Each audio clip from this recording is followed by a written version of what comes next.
Imagino que muitos de vocês, nestes dias, estejam em busca constante de informações sobre o que está acontecendo em Israel. A guerra, que estourou repentinamente há alguns dias, inesperada por alguns e prevista por outros. Invasão realizada pelas milícias do Hamas, das brigadas Al-Aqsa e da Jihad Islâmica de Gaza para o interior de Israel. É apenas o último episódio, um dos mais sangrentos de um longo conflito que se arrasta desde 1948, ou de certa forma, ainda antes, desde a formação do Estado de Israel. Bem, nós do Dentro da História decidimos dedicar uma pequena minissérie de aprofundamento, esperando ajudar todos vocês que nos seguem e nos apoiam a se orientar de maneira coerente, prática e abrangente. No grande caldeirão da guerra no Oriente Médio, episódio 1 dos mais sangrentos de um longo conflito.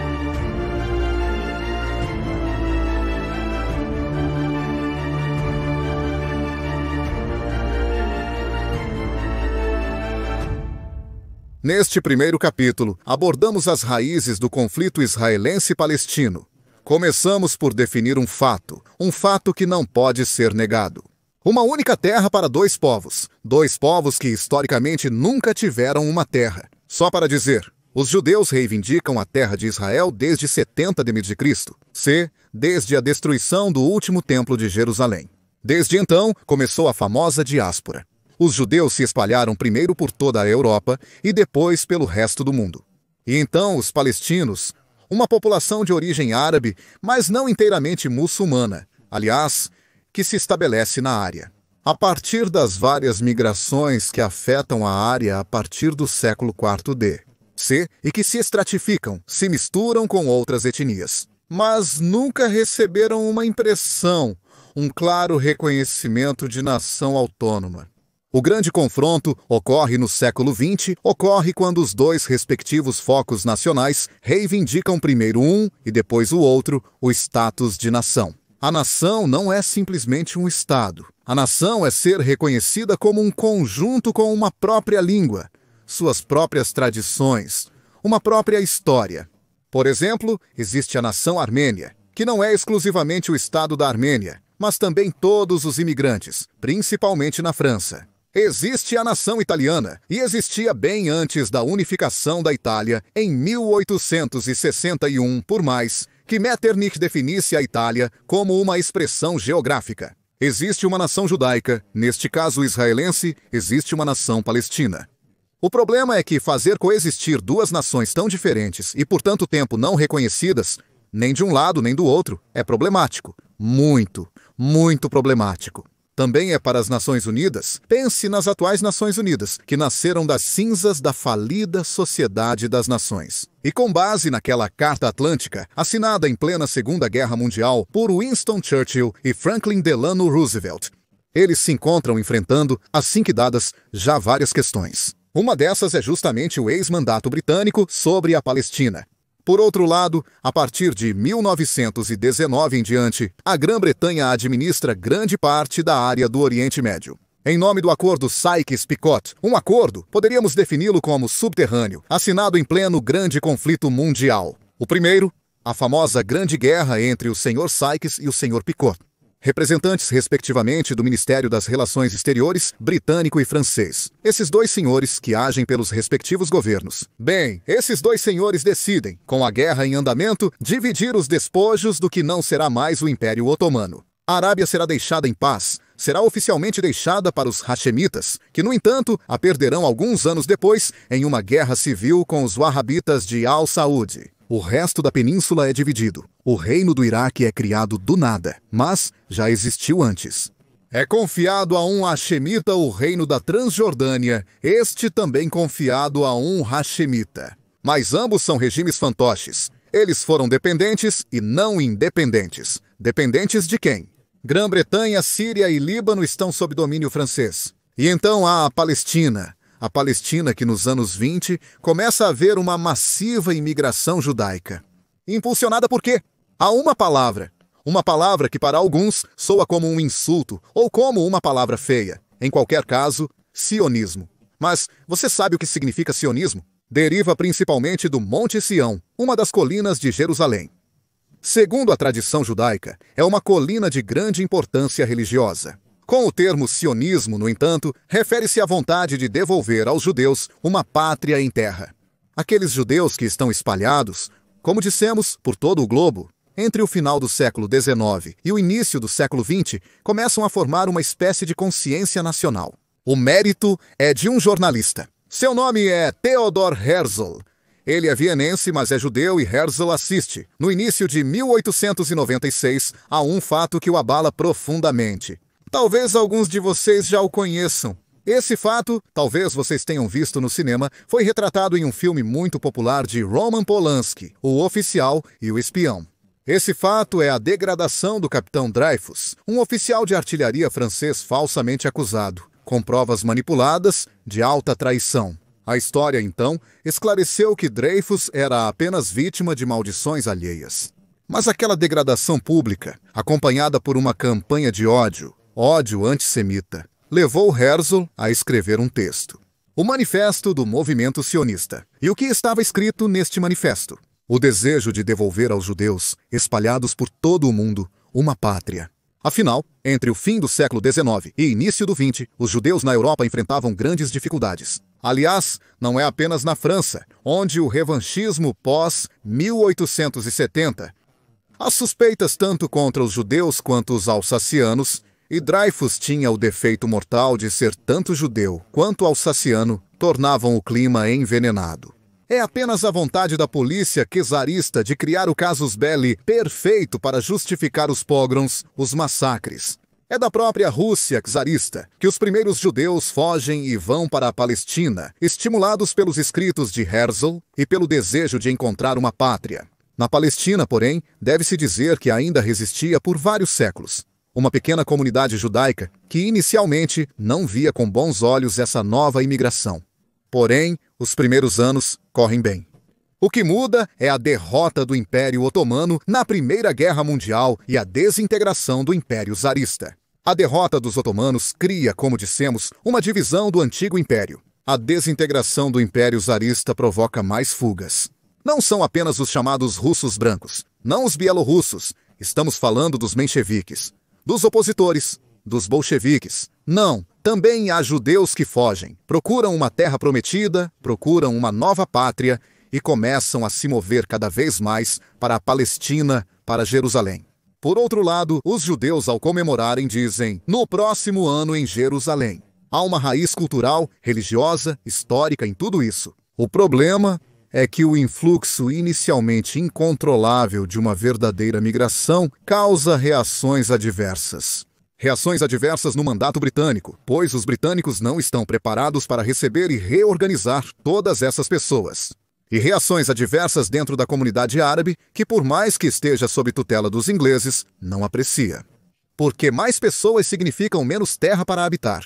Mais assentamentos são vistos como uma usurpação. É aí que nasce o futuro conflito árabe-israelense. É aí que começamos a ver as primeiras fraturas. Fraturas que se manifestam entre o final dos anos 20 e o início dos anos 30, com até mesmo pogroms, até mesmo na Palestina. O instigador desses pogroms é o grande mufti de Jerusalém, uma autoridade religiosa sunita. Al-Husseini decide estimular a população local contra a imigração judaica. A ironia do destino. Quem sofre com esses pogroms não são os imigrantes europeus, mas sim os judeus que viviam na Palestina há séculos. A pequena comunidade local que é massacrada.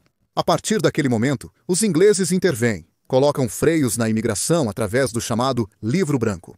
Eles até implementam um bloqueio naval para evitar que navios que transportam judeus esperançosos possam chegar às praias da Palestina. A Segunda Guerra Mundial adiciona outros elementos a uma tragédia que poderíamos definir como perfeita. O Holocausto, sabemos, representa uma das maiores tragédias humanas. E quando a guerra termina, quando todos os horrores nos campos de extermínio são descobertos, o mundo fica chocado. E os próprios ingleses abandonam o Livro Branco, dando novamente permissão para a imigração, com incidentes envolvendo muitos refugiados dos campos. Direcionada para a Palestina, rota árabe é seguida por navios de guerra britânicos, é desviada para Chipre. As pessoas a bordo, em certo ponto, iniciam uma greve de fome ou desembarcarão na Palestina, ou morrerão todas a bordo no porto. É um caso que causa escândalo, o da presidente do World. Mas há ainda mais, porque após os pogroms dos anos 30, os judeus na Palestina organizaram núcleos de autodefesa. A Hagana, que é uma verdadeira milícia de autodefesa. E então há formações terroristas, o Irgun e de uma costela deste, a Banda Shterna. São extremistas, são ultranacionalistas, judeus. Para eles, o importante é conquistar toda a terra, tomar tudo o que é necessário.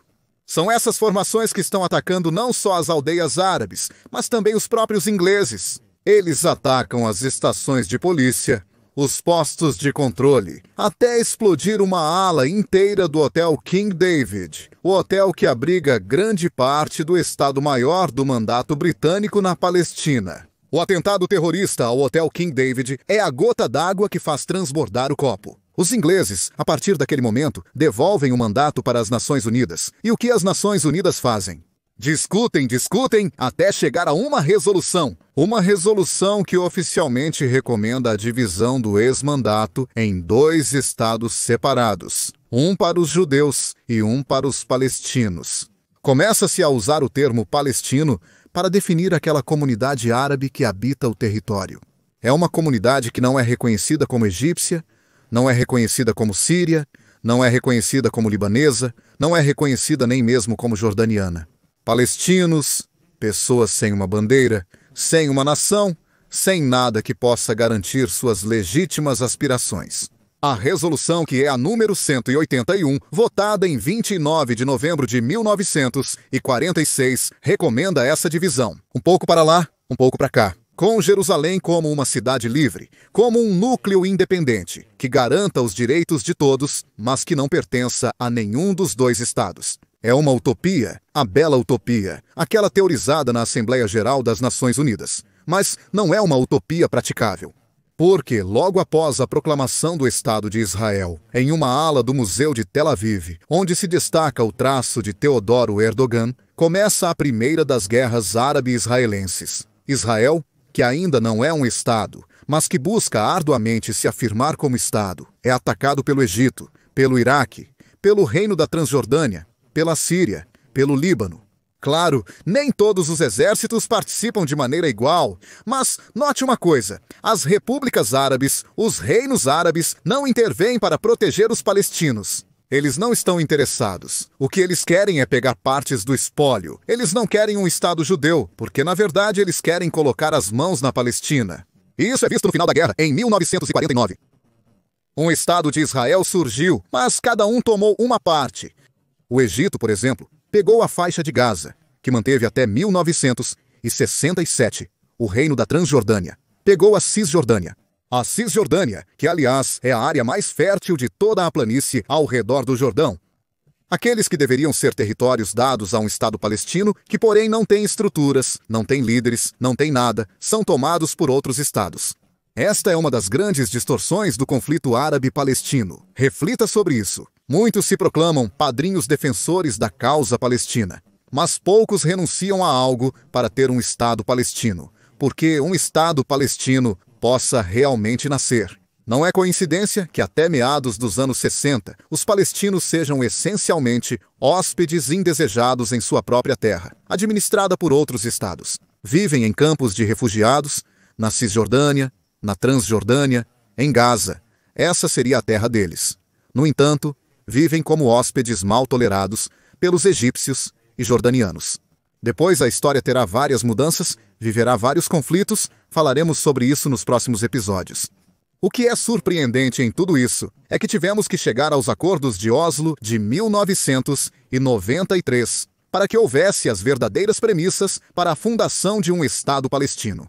Para implementar isso, a resolução da Assembleia Geral do Laudo. De 1947 a 1993 se passaram 46 anos. São necessários 46 anos para começar a esboçar uma divisão do território para dar origem, principalmente, a um verdadeiro Estado palestino. Enquanto o Estado israelense, de qualquer forma, já tem estruturas sólidas desde o seu nascimento, um governo, uma aparência de parlamento, o que depois se tornará a Knesset. Tem estruturas estatais, o Estado palestino não tem nada, e basicamente tem que pegar emprestado o que encontra, absorvê-lo, reorganizá-lo também com estruturas. Porque se chegamos à situação moderna em que existem quase 2 estados palestinos, a Cisjordânia, sob a Autoridade Nacional Palestina, e a faixa de Gaza, governada há muitos anos pelo Hamas, é porque falta, e sempre faltou, infelizmente, ao povo palestino uma verdadeira consciência de nação. Sempre se pensou, no âmbito palestino, em poder recuperar uma terra que foi idealizada, mas sem contornos precisos, sem uma estrutura precisa. Recuperar o que foi tirado pelos judeus tem sido o mantra há muito tempo por parte das formações combatentes palestinas. Aqueles que são protagonistas de atos de terrorismo puro, até na Europa, o inimigo sionista, aquela palavra que já mencionamos, tem uma conotação negativa, mesmo que na realidade tenha nascido com nobres, entende? Mas se Israel, apesar de todas as suas dificuldades, apesar de todas as suas estruturas, suas contradições, ainda se tornou um Estado democrático de modelo ocidental, o fato de não haver um contraponto palestino, é claro, aumenta ainda mais as dificuldades. E então, para misturar tudo, existem aqueles extremos opostos, aqueles nacionalismos opostos, que mais uma vez separam o que deveria ser igual. Porque deixo uma pequena reflexão final. Somos todos seres humanos, respiramos o mesmo ar, bebemos a mesma água. John Fitzgerald Kennedy disse isso há muitos anos e estava certo. Não importa se somos caucasianos, afro-asiáticos, inuit, índios, ameríndios, isso não importa. Podemos ser judeus e orar para Yahvé, podemos ser árabes e orar para Jesus Cristo em vez de sermos muçulmanos. Ou talvez seguimos uma das muitas doutrinas surgidas na área, definidas como heréticas pelas grandes religiões reveladas. Falamos italiano ou inglês, ou francês, alemão, espanhol, talvez falemos aquela nova língua hebraica que surgiu nos anos 40 e 50, ou talvez falemos árabe. Somos todos humanos, mas infelizmente um mal obscuro nos divide. Chama-se hipernacionalismo. É um mal que nos leva ao desastre. Porque o hipernacionalismo significa identificar a própria nação acima de todos os outros povos e dos direitos dos outros. Significa que assumimos direitos em detrimento dos outros, ou até mesmo negamos aos outros o acesso a direitos fundamentais. Esse é o verdadeiro mal. Se há o Hamas, de um lado, também há as brigadas Al-Aqsa, a Jihad Islâmica, do outro lado, existem os extremistas religiosos. Aqueles que não aceitam dividir a terra, não aceitam não construir novos assentamentos. Pelo contrário, demolir assentamentos ilegais construídos ao longo dos anos. Esse é o verdadeiro problema. Deveria haver renúncia, de um lado e do outro, a certas atitudes muito arrogantes, muito desconfiadas, atitudes que só levam ao confronto. Nós conseguiremos alguma vez. Nós, do canal Dentro da História, explicamos e marcamos um encontro para os próximos episódios dedicados à tragédia da Palestina e de Israel.